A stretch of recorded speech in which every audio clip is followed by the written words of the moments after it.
Hi Peter, I am so glad that Alex introduced us together to each other today. We went for coffee, we're in Mendoza, Argentina, and you were telling me a little bit about your story. So tell me, what great things have happened since you turned 30? Well, basically, actually, I went my own way, which was something that I never thought I would do, and it actually never crossed my mind till I was about 30.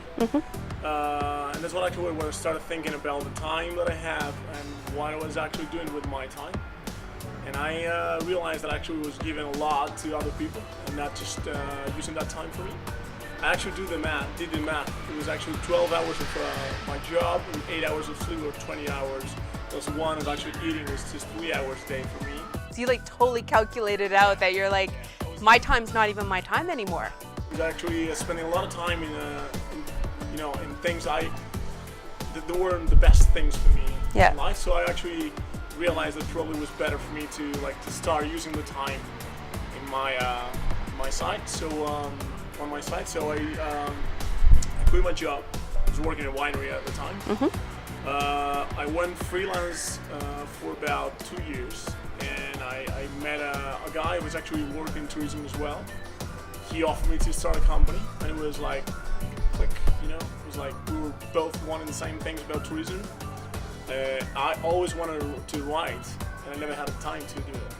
So it just made sense.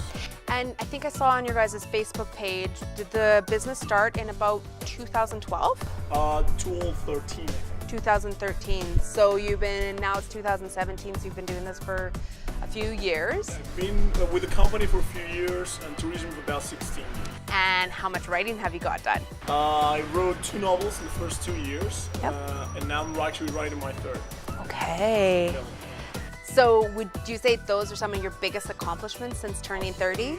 I'll say actually, work-wise, yes. I mean, but I think the biggest accomplishment was actually to just calm down and seize the time that I have and just try to live in the moment.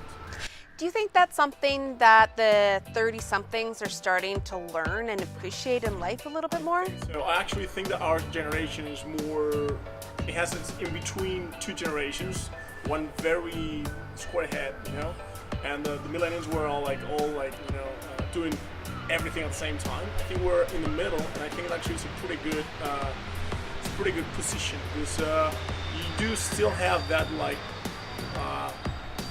reference about you have to have a job, but you still have to seize the opportunities and use the time you actually have in your hands. So I think for us and for our generation, I think it's actually that's what's happening now. I know I've reflected on this lots, being the 30-something, and how I've learned about what my grandparents did, that they taught my parents, and that my parents taught me, and there were a lot about safety and security and handing things down, whereas I'm kind of the attitude I'm feeling physically, mentally, emotionally, and spiritually healthy right now. Why wouldn't I do what I want to do and follow my passion? Yeah, actually,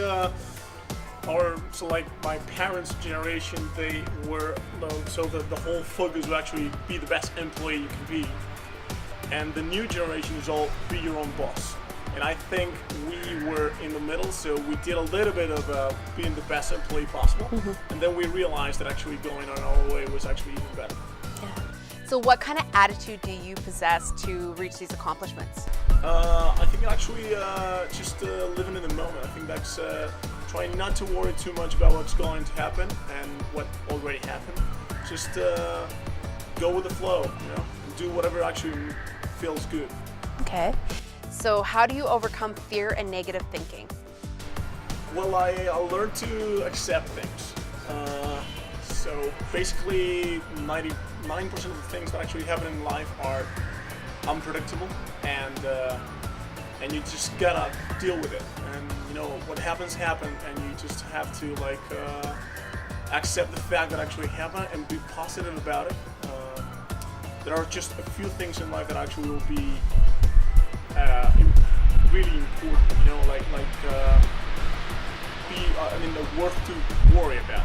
The rest is all just things that actually happen. You take decisions, you just go with whatever you feel, and hopefully it's gonna be okay.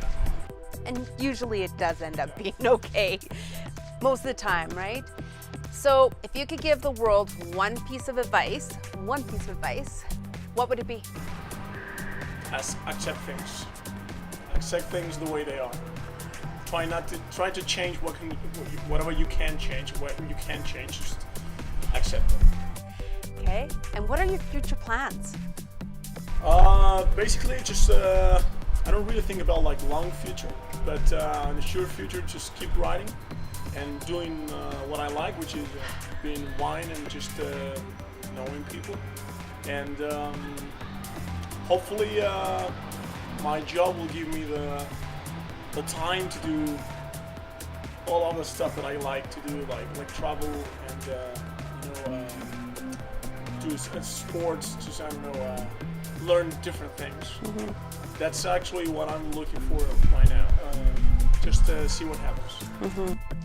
And we were talking a little bit about sustainability and maybe taking things at a pace so that it's going to be a long-term business, long-term ability. Is there something unique that you're trying to, with your business, Peter Wine Tours, to bring to Mendoza and bring to the world? Actually, yes. One of the I think that the main point why I actually started with my own business was because I thought I saw that a lot of people are not offering what I will enjoy as a customer, as a traveler. And that's my idea now. I'm trying to create new stuff, new tours, things that actually you can find in Mendoza. We do still actually have some tours that we're just the only ones in Argentina offering them. Like meet the winemakers or just the green tour. And I'm actually trying to create a graffiti tour biking around the city, which is something that you can actually do in like Buenos Aires and bigger cities, but in Mendoza it's not, no one's actually doing it. And there's a lot of art around, and I'm really connected to art, so that's pretty much. And we were talking about like how you, if you think about making money today, probably you're gonna lose a lot of. You won't give to the people 100% of what you can actually offer.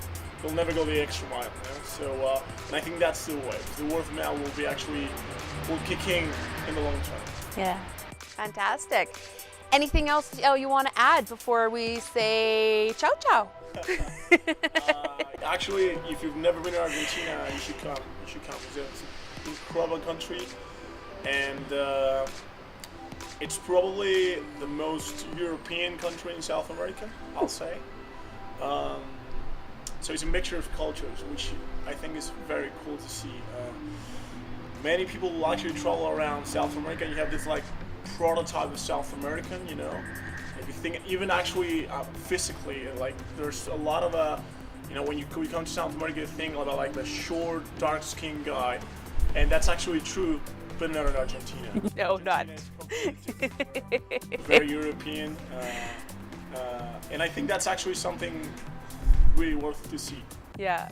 Well, I think I was hearing or talking to somebody that most of, because your streets are named after, like, there's Chile, Italy, Mexico, like you guys actually have streets, Spain's, so it's like very much an eclectic mix of cultures that have come together to one country over the years.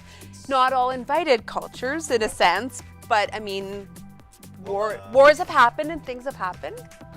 We actually had about 150 years ago, our government basically shut down all the Aboriginals we actually had in Argentina. So our background has probably about 150 years, and it's all European. Mm-hmm. So mostly European. So you really can see that.